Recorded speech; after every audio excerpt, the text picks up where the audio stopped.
বাবার নামের সঙ্গে পল্লী বিদ্যুতের দায়ের করা মামলার আসামির নামের মিল থাকায় হেনস্থার শিকার হলেন ছেলে মসজিদের ইমাম রাব্বানী।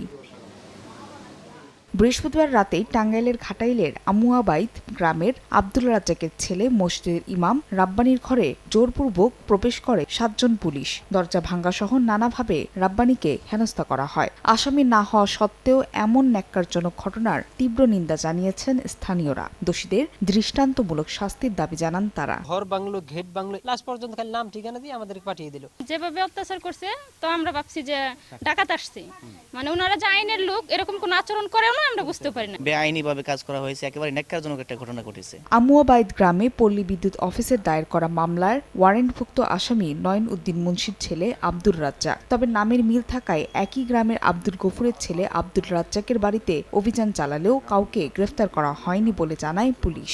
কোনো হয়রানির ঘটনা ঘটেনি বলেও দাবি থানার ভারপ্রাপ্ত কর্মকর্তার। বিকাশে কম খরচে ক্যাশ আউটের লিমিট বেড়ে 50,000। প্রিয় এজেন্টও 2টা। নামে নামে মিলেছে। আবার আমাদেরকে যাদের সহযোগিতায় আমরা আসামি ধরবো যে গ্রাম পুলিশ, সেই গ্রাম পুলিশও তো আমাদেরকে সে দেখে দিয়েছে যে এটাই তার বাড়ি। আমরা এখন যেহেতু তার রাজ্জাকের বাবার নামের সাথে মিল নেই বলেই কিন্তু আমরা রাজ্জাককে রেখে আসছি। এদিকে এই ঘটনার প্রতিবাদে শুক্রবার সকালে 2 শতাধিক গ্রামবাসী থানায় গিয়ে অভিযানকারী পুলিশ সদস্যদের বিরুদ্ধে মৌখিক অভিযোগ করেন। সময় সংবাদ, টাঙ্গাইল।